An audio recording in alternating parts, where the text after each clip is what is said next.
આવ્યો તેને અત્યારે જાણવામાં આવ્યો. બરાબર. પેલા પરોક્ષ ને પછી પ્રત્યક્ષ. એકદમ બરાબર. પહેલા પરોક્ષ ને પછી પ્રત્યક્ષ. એમાં પરોક્ષ ને પ્રત્યક્ષ બે છે. એ વાત જુદું છે. કર્ણલબ્ધિના પરિણામમાં પરોક્ષ છે.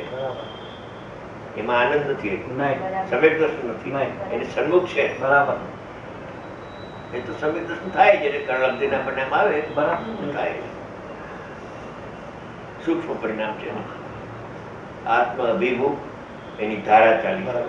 જ્યાં સુધી જ્ઞાનપણે જણાય છે ત્યાં સુધી સ્વરૂપ પ્રકાશન નથી, અને સ્વરૂપ પ્રકાશન થયું તે હું છું જ્ઞાયક, ત્યાં પરોક્ષ ગયું. બરાબર. પ્રત્યક્ષ થી પરોક્ષ ન હોય. બરાબર. અને પરોક્ષ ત્યાં હોય ત્યાં પ્રત્યક્ષ નથી થયું. પ્રત્યક્ષ નું થાય તો આનંદ ના આવે. પરોક્ષ માં આનંદ નથી. બરાબર. પરોક્ષ માં આનંદ નથી. આનંદ ની હવા તો આવી. બરાબર. ઠંડી હવાથી તરસ નથી પે, પાણી થી છે. પેલા ઉભો લેતો કે સૂર્ય નો ઉદય થવા પેલા એટલે પ્રકાશ થાય એવા માંડ્યો ને. સૂર્ય નો હજી ઉદય ને વાર હોય તો પણ આમ પ્રકાશ થાય ને, એમ આત્માનો અનુભવ પેલા એની ખ્યાલ આવે છે. બરાબર. હો ફાટી જાય છે ને, તો રાત્રિ તો ગઈ ને, હવે દિવસ જ ઉગવાનો, સવાલ જ ઉભો નથી થતો. હવે એની પાછળ સૂર્યનો ઉદય થાય છે, પ્રકાશ આવશે. બરાબર. ઓલું પરોક્ષ માં આવી ગયું કે હમણાં સૂર્યનો પ્રકાશ થશે, થયો નથી હજી તો, પણ નિષેધ છે. બરાબર છે. પણ પો ફાટવાનો ટાઈમ કેટલો? 5 મિનિટ, 10 મિનિટ, બસ.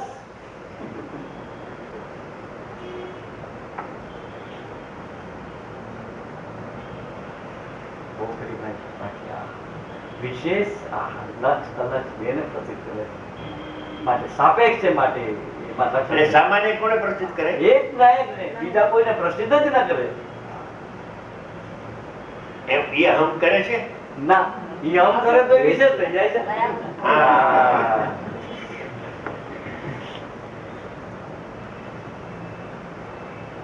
જ્યાં સુધી બંધમોક્ષ ની પ્રવૃત્તિ નથી, નિષ્ક્રિયમાન બંધમોક્ષ નથી, તેમ સામાન્ય ઉપયોગમાં બી બંધમોક્ષ ની પ્રવૃત્તિ નથી. એ તો ના વિષયમાં છે, વિશેષમાં છે. વિશેષમાં છે.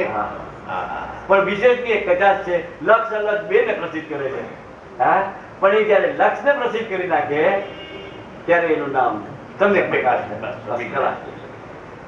બહુ સીધું ને વિષય ભેદે નામ દે છે.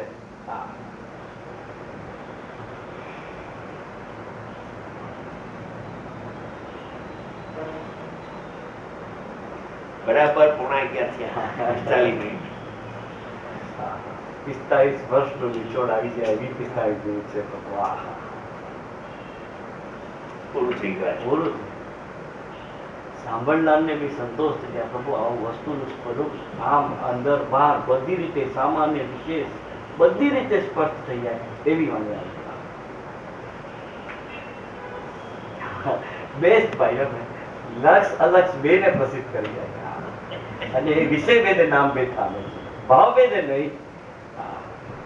અને તો પણ સાપેક્ષ છે માટે એને લક્ષણ નહીં.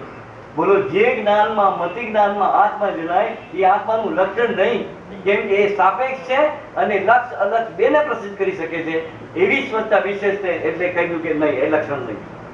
સામાન્ય, કારણ કે એ તો આજે અંતર્મુખ થયું સૂચના. હા, બરાબર. કાલે બહિર્મુખ થયું. એનો ભરોસો આજે સમ્યક દર્શન, કાલે મિથ્યા દર્શન. એનો ભરોસો નહીં. શાબાશ.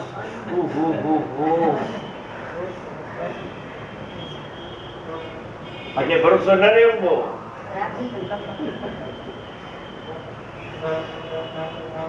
અત્યારે થાય અને પાછું પડી પણ જાય છે.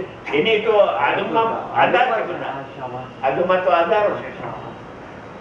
આગમ પુકાર કરે છે, ભલે પછી અંતર્મુખમાં પાછો આવે. એ વિષય એનો 100% નિરંતર ભરોસો ન થાય, કેમ સામાન્ય ઉપયોગ ન થાય. એમાં લક્ષણ થયા જ કરે. લક્ષણ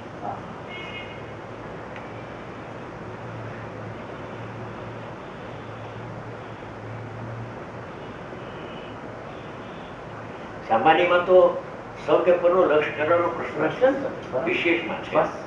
જ્ઞાન કા જ્ઞાન કા સોને જાણે કા પરને જાણે. બસ તો એમાં સંસાર બંધમોક્ષ આવે. બંધમોક્ષની પ્રવૃત્તિ વિશેષમાં છે. જાણેલા અનુસંધાન થઈ બસ જાણેલા અનુસંધાન થઈ ગયા. પ્રતિભાસ થાય છે એ વખતે જેનો પ્રતિભાસ થાય છે એ ગણાય છે. બસ એ મરી ગયો એમાં. એ મરી ગયો. જે વખતે પ્રતિભાસ થાય એ વખતે હમ થાય ત્યારે મર્યો એમ લાગે. અરે આમાં આમ ન થાય. ભલે પ્રતિભાસ થાય પણ આમ ન થાય. આમ ન થાય. મારું છે બરાબર છે. પ્રતિભાસ ભીન છે. પ્રતિભાસને જાણવું અનિવાર્ય છે એવું કોણે કીધું? કોણે કહ્યું? હા, પ્રતિભાસ થાય એને જાણે એ અનિવાર્ય નથી. એ લીધું તો કાલે. સરસ. પ્રતિભાસ થાય પણ અહમ ન થાય. પણ પ્રતિભાસ થાય પ્લસ જણાય એમાં તો અહમ થાય. જાણતો જ નથી. બરાબર. એ જ ઉપાય છે. બસ બીજો કોઈ ઉપાય નથી. માટે જાણતો જ નથી એવું. જાણતો નથી હા. ત્યાં લોકાલોક જણાય છે. વાહ, વાહ, વાહ. ગજબની વાત. પણ લૌકિકમાં છે ને ન માગે દોડતું આવે. હે તો આમાં ન હવે એ પણ લ્યો ભાઈ લઈ લે. આ તો પ્રવૃત્તિ પણ નહીં. બસ સ્વભાવ છે ને. બસ વિકાસ સ્વભાવ.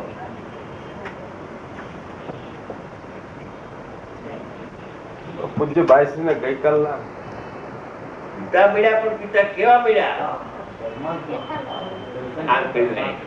સમજી ગયા?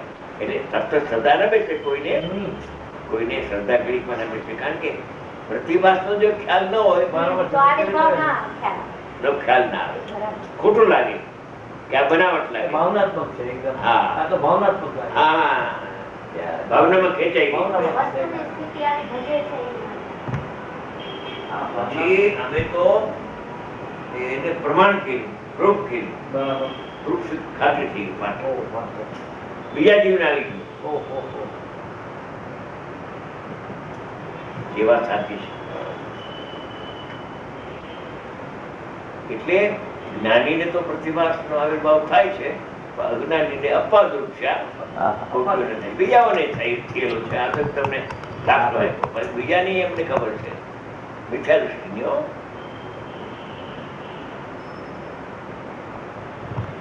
જ્ઞાનની તાકાત કોઈ દીધી છે. જ્ઞાન છે ને એ મલિન થયું નથી. મિથ્યા દૃષ્ટિનું જ્ઞાન સ્વચ્છ છે. મિથ્યા દૃષ્ટિનું જ્ઞાન સ્વચ્છ છે. સાંભળજે, સ્વચ્છ છે તો એ સ્વચ્છતામાં લોકાલોકનો પ્રતિભાસ પરનો ને સ્વનો થઈ ગયો છે અને એને આવિર્ભાવ થઈ શકે છે. બરાબર. સ્વચ્છ છે, મલિન થયું નથી. એમાં રાગનો પ્રતિભાસ જ થયો છે. ઉપયોગમાં રાગ આવ્યો નથી. અજ્ઞાનીને પણ રાગ ભિન્ન ને જ્ઞાન ભિન્ન જ છે. હા, એમ રાગનો પ્રતિભાસ થયો છે. પ્રતિભાસ દેખીને ભૂલે છે કે હું રાગી, તો એ તો એની ભૂલ છે.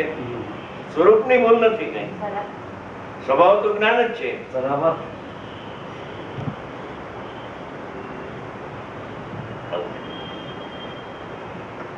આત્મા જ્ઞાનમય છે. જ્ઞાનમય છે.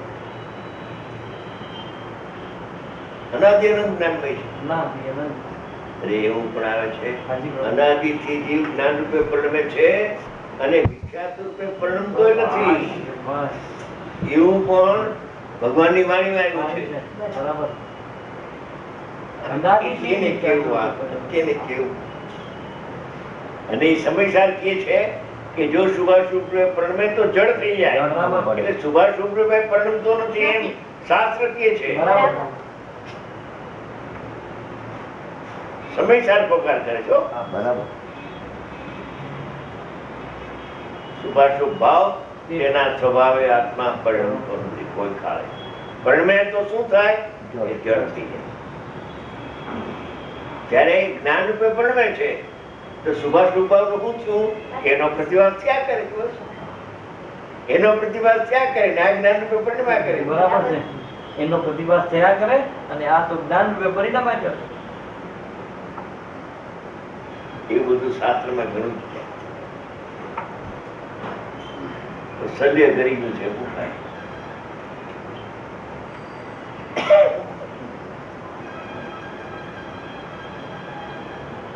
વિખ્યાતોના રાગદેશના પરિણામ કોનાથી એ ખબર નથી. જીવની જાત નથી, નહીં બરાબર ગજાત છે, અણમળતા ભાવ છે. અણમળતો ભાવ છે.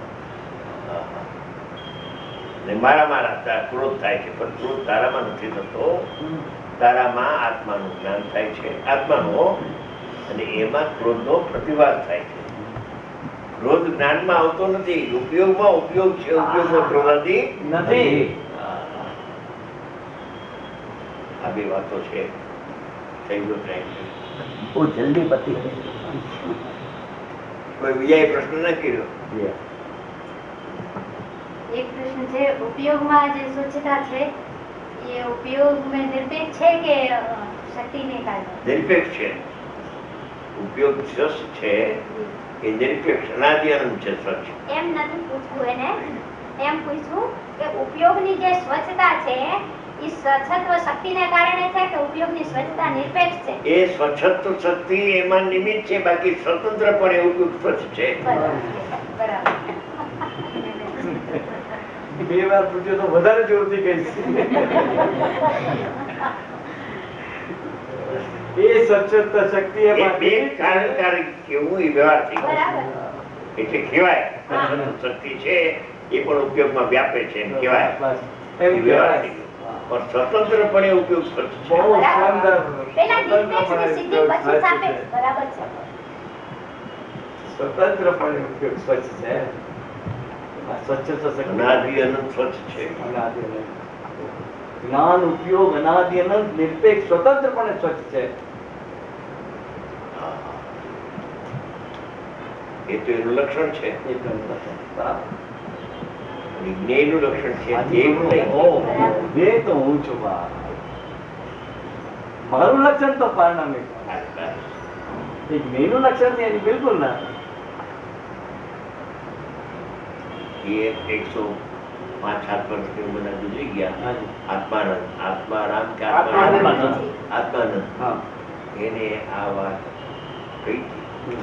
એ ભાઈ મારી પાસે આવ્યા, એમ કહ્યું કે એને એમ કહ્યું કે આત્માનું લક્ષણ તો પરંપરાનું ભાવ છે, એનું લક્ષણ, બરાબર અને ઉપયોગ તો જ્ઞેયનું લક્ષણ છે. બરાબર. એમ ઉપયોગનો ભેદ પડ્યો. વાહ, સારું. આત્મા કેમ અધ્યાત્મ લાઈન હતી. બરાબર.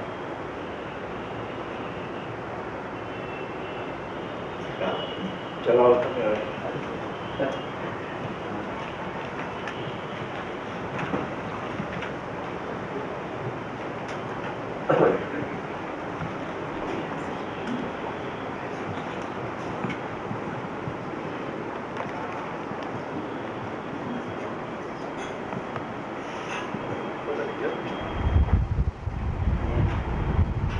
સંપૂર્ણ જૈન દર્શન દર્શાવનહાર પૂજ્ય ભાઈ શ્રી નો